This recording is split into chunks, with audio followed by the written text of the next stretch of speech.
नमस्कार दोस्तों, stock market studies में फिर से एक बार आपको बहुत-बहुत स्वागत है। तो आज मैं फिर से आपके सामने कुछ इम्पोर्टेंस कंपनी का अपडेट यहाँ पे शेयर करने वाला हूँ। तो वीडियो को लास्ट तक ज़रूर देखना और अभी तक आपने चैनल को सब्सक्राइब नहीं किया, तो ज़रूर कर लीजिए ना। मतलब ज़रूर इस चैनल को सब्सक्राइब करिए क्योंकि इस चैनल के माध्यम से आपको कंपनी के अपडेट के साथ-साथ उसके न्यूज़ के बारे में, उसके टेक्निकल चार्ट पैटर्न के बारे में भी सीखने का मौका मिलेगा। तो मेरे वीडियो हमेशा सिखाने के लिए होते हैं। अगर आप सीखने के लिए आए हैं तो कंटिन्यू करिए, अगर आप टिप्स के लिए आए हैं और आप पहले से ही मार्केट में बहुत सारी चीज़ सीख चुके हैं, तो शायद इस वीडियो आपके लिए नहीं है। आप खुद के ऊपर काम करिए। तो चलो देख लेते हैं कौन-सा कंपनी है इस वीडियो के अंदर। फर्स्ट जो कंपनी है जिसके बारे में चर्चा करूँ उसका नाम है दीपक नाइट्रेट। देखिए दीपक नाइट्रेट जो है वो मतलब एक इंडिया की एक ऐसी कंपनी है, एक ऐसे केमिकल कंपनी है जिसका मुझे मैनेजमेंट बहुत स्ट्रॉन्ग लगता है। क्योंकि इस मैनेजमेंट का कहना है कि कंपनी के ऊपर कुछ भी हो, चाहे सेल्स डाउन हो, चाहे प्रॉफिट मार्जिन में इम्पैक्ट आए, फिर भी कंपनी कर्जा लेकर काम नहीं करेंगे। तो इसीलिए कंपनी क्या किया आप देखेंगे कि कंपनी कर्जे को जो बोरिंग्स था वो 500 600 बीच में तो 1000 करोड़ के ऊपर भी चला गया था। वो आज धीरे-धीरे कम होते-होते आज 67 करोड़ के आसपास चला है। इसका मतलब कंपनी का जो कर्जा है वो ना के बराबर देखने को मिले।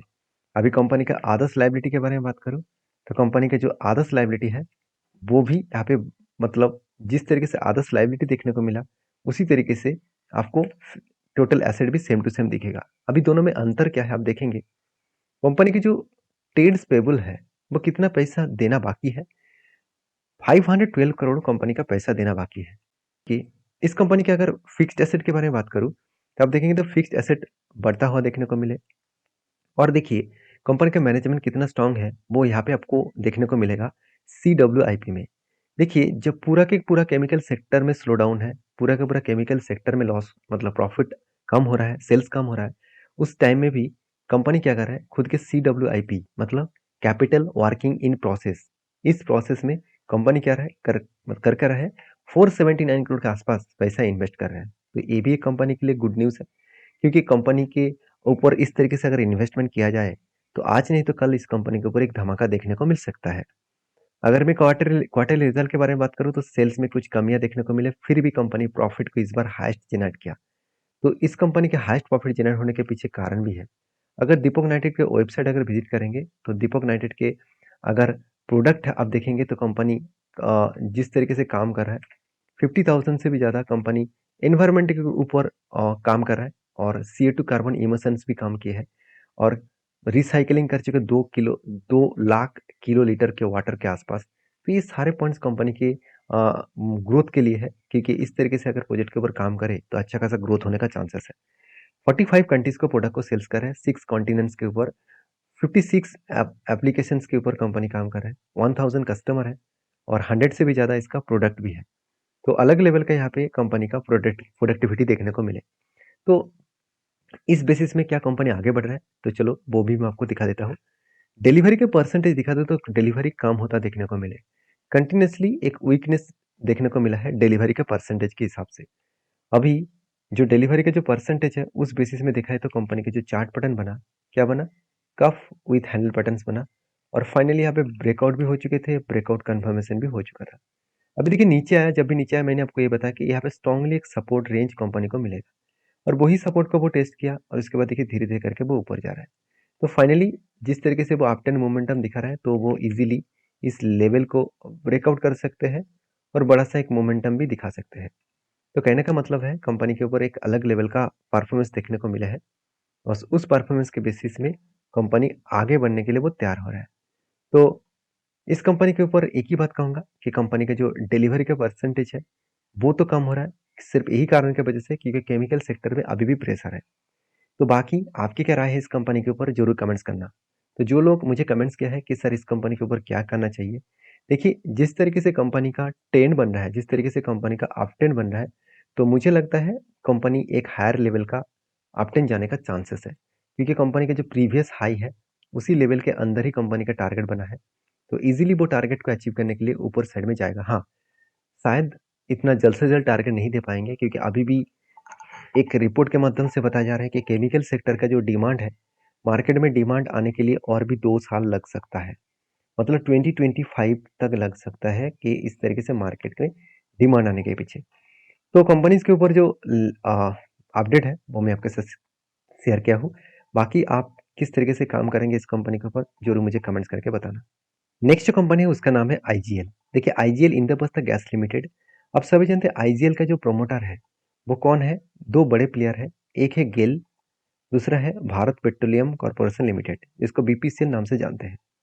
दोनों के पास 50-50% का शेयर होल्डिंग है। 22% के आसपास गेल के पास होल्डिंग है और 22% के आसपास भारत पेट्रोलियम के पास होल्डिंग्स है। तो दोनों के होल्डिंग्स आपको सेम टू सेम देखने को मिले। अभी इस कंपनी के ऊपर जो गवर्नमेंट का जो सिचुएशन है और पब्लिक का जो सिचुएशन है, अब दोनों को देखेंगे तो दोनों में ही अच्छा खासा इन्वेस्टमेंट है। उससे कई गुना ज़्यादा इन्वेस्टमेंट एफआईएस और डीएस के पास है। यहाँ पे क्वेश्चन यहाँ पे ये आएगा कि इंस्टीट्यूशन इतना ज़्यादा होल्डिंग क्यों किया? देखिए कंपनी का जो परफॉर्मेंस है आपको बेस्ट तरीके से देखने को मिलेगा। पी रेशियो एकदम सस्ते में है, आरओसी आरओई दोनों ही बेस्ट है, डेप्थ एकदम ना के बराबर है, इनकम भी बहुत शानदार हो रहा है। उसके साथ साथ प्रोमोटर के पास होल्डिंग्स भी बहुत शानदार देखने को मिला। जब इतने सारे पॉइंट्स प्लस में है तो कंपनी में आगे बढ़ने का पॉसिबिलिटी भी ज़्यादा है। अभी अर्निंग पर शेयर भी ठीक ठाक देखने को मिले और कंपनी के ऊपर सबसे जो बेस्ट पॉइंट है कंपनी का क्वार्टरली रिजल्ट। तो रिजल्ट में अभी थोड़ा सा कमियां देखने को मिलेगा, फिर भी कंपनी जो जो सेल्स कम किया उससे उल्टा कर दिया, कंपनी का एक्सपेंस भी कम हुआ। तो एक्सपेंस कम होने के कारण कंपनी के जो प्रॉफिट मार्जिन है वो 416 करोड़ से बढ़ के हो चुके हैं 535 करोड़ के आसपास। तो अलग लेवल का यहाँ पे प्रॉफिटेबिलिटी ग्रोथ देखने को मिले। और इसी बेसिस में कंपनी का इन्वेस्टर के बारे में बात सॉरी इसी बेसिस में कंपनी का बैलेंस शीट के बारे में बात करूँ तो रिजर्व लगातार बढ़ते चले गए। उस बेसिस में कंपनी का कर्जा ना के बराबर आसपास चले आए और खुद के बिजनेस के ऊपर सबसे ज़्यादा इन्वेस्टमेंट कंपनी करते जा रहा है। कंपनी के जो टोटल बिजनेस के ऊपर पैसा लगा चुके हैं प्रोसेसिंग में, प्रोडक्ट प्रोसेसिंग में, वो क्या है 1400 करोड़ के आसपास। तो सोचिए जो कंपनी का रिजर्व लगातार बढ़ रहा है, इसके पीछे एक ही रीजन है कि कंपनी के ऊपर लगातार सीडब्ल्यूआईपी में पैसा लगाया जा रहा है। उस पैसा घूम फिर कर फिक्स्ड एसेट में नेक्स्ट ईयर में ऐड होता जा रहा है। ये सारे पॉइंट्स कंपनी के फ्लेवर में है, इसीलिए शायद डिलीवरी का परसेंटेज भी अच्छा खासा देखने को मिला। अलग लेवल का डिलीवरी का परसेंटेज देखने को मिला, कंटिन्यूसली हाई डिलीवरी देखने को मिला है। क्यों इतना हाई डिलीवरी हो रहा है? क्योंकि उसके पीछे कारण भी है। अगर आप आईजीएल के चार्ट पैटर्न देखेंगे तो एक बिग करेक्शन मोमेंटम देखने को मिला था। अभी बिग करेक्शन क्यों हुआ? क्योंकि क्यों देखिए कंपनी के वही रेंज में कंपनी यहाँ पे आसपास आ चुके हैं जो रेंज कंपनी के लिए स्ट्रांगली एक रेजिस्टेंस है, सॉरी स्ट्रांगली एक सपोर्ट है। अब ध्यान से देखेंगे यही लेवल कंपनी के लिए एक स्ट्रांग सपोर्ट बना, क्योंकि कंपनी के ऊपर इस तरीके से करेक्शन होने के पीछे दिल्ली गवर्नमेंट इसके पीछे हाथ है। तो दिल्ली गवर्नमेंट ने क्या अनाउंसमेंट किया कि कंपनी सोलर प्रोजेक्ट के ऊपर, ग्रीन प्रोजेक्ट के ऊपर काम करने वाले हैं और ग्रीन प्रोजेक्ट के ऊपर गवर्नमेंट फोकस करेंगे और उसके ऊपर इन्वेस्टमेंट भी करेंगे। और इसी बात सुनने के बाद कंपनी के ऊपर एक धमाका परफॉर्मेंस हुआ। कुछ दिनों पहले रिजल्ट भी आया था, कंपनी के ऊपर एक अपडेट भी आया था डिविडेंड का। कंपनी 15 तारीख को आपको डिविडेंड दिया और वो भी 4 रुपीज करके। तो एक्स्ट्रा डिविडेंड कंपनी आपको दिया है। अभी फिलहाल के लिए इस लोअर साइड में लोग कंटिन्यूसली बाय इसीलिए कर रहा है क्योंकि यहाँ से कंपनी का आगे बढ़ने का पॉसिबिलिटी भी है। अभी देखा जाएगा क्या होने वाला है, इसके लिए आपको इंतजार करना पड़ेगा। नेक्स्ट जो कंपनी है उसका नाम है टाटा स्टील। देखिए टाटा ग्रुप के एक ट्रस्टेड कंपनी है और एक पुराना कंपनी भी है। टाटा स्टील के दो पॉइंट्स मैं आपके साथ शेयर करूंगा। सबसे पहले कंपनी के ऊपर डिलीवरी का परसेंटेज। अगर डिलीवरी का परसेंटेज देखेंगे तो एक अलग लेवल का डिलीवरी का परसेंटेज देखने को मिलेगा जो 50% के ऊपर है। तो एक अच्छा खासा डिलीवरी का परसेंटेज देखने को मिले और उस बेसिस में कंपनी के ऊपर जो शेयर होल्डिंग जो पैटर्न के हिसाब से कंपनी जो रिटर्न दिया वो अगर देखेंगे तो टाटा स्टील ने एक मंथ में पॉजिटिव रिटर्न दिया 5.5%। 3 मंथ्स में कितना? 3 मंथ्स में 7.5% के आसपास रिटर्न दिया। 6 मंथ में कितना रिटर्न दिया? कंपनी ऑलमोस्ट 19% के आसपास रिटर्न दिया। तो एक अच्छा खासा रिटर्न हुआ। एक साल में कितना? 20% के आसपास, बहुत शानदार है। एक 3 मंथ्स में सॉरी 3 साल में कितना? 119%। 5 साल में कितना? 140%। और 10 साल में कितना? करीबन 200% के आसपास रिटर्न दिया। तो कंपनी में अच्छा खासा रिटर्न रेशियो देखने को मिले हैं और इसी बेसिस को सामने रखते हुए एक ही बात कहूंगा, इस कंपनी के ऊपर शेयर होल्डिंग पैटर्न्स में सबसे ज्यादा म्यूचुअल फंड क्या किया है वो देख लीजिए। म्यूचुअल फंड ने जो सेल ऑफ कर रहा है वो छोटे मोटे क्वांटिटी के साथ, जो बाई कर रहा है वो ज्यादा क्वांटिटी के साथ। इसका मतलब बाय अच्छा खासा हो रहा है, सेल बहुत कम हो रहा है। इस बेसिस में देखा है तो कंपनी में जो ग्रोथ है, वो ग्रोथ उतना ज़्यादा अभी देखने को नहीं मिला। कंपनी धीरे-धीरे करके आगे बढ़ रहा है। ऐसे नहीं कि कंपनी रॉकेट बन रहा है। अगर चार्ट पैटर्न देखेंगे तो कंपनी के ऊपर एक पैटर्न स्केड हुआ था। अब देखेंगे तो यहाँ पे क्या पैटर्न बना, कफ विथ हैमर पैटर्न्स। तो जब भी कुछ इस तरीके से कफ विथ हैमर पैटर्न्स बनता है, तो आपको सबसे पहले कंपनी का फंडामेंटल और फाइनेंशियल डिटेल्स देखना है।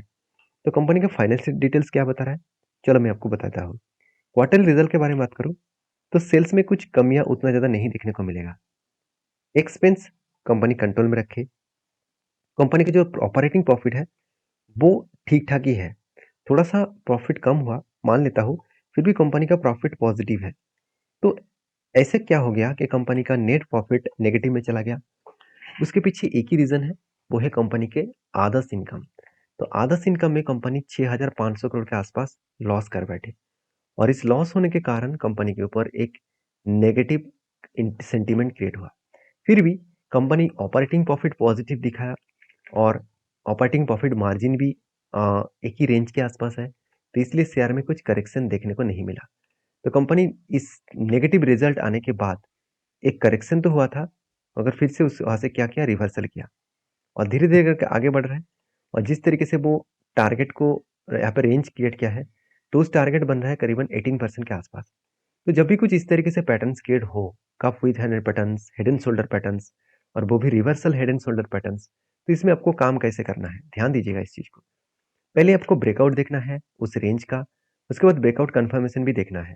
तो ब्रेकआउट होने के बाद ब्रेकआउट कन्फर्मेशन होगा, उसके बाद नीचे भी आएगा, रिटेस्ट करेगा, तब भी इस लेवल में एंट्री बनेगा। तो यहाँ पे होगा क्या, तो आपका जो टारगेट है वो ज़्यादा मिलेगा। अगर आप इसके ऊपर एंट्री लेंगे तो आपका टारगेट रेशियो कम हो जाएगा।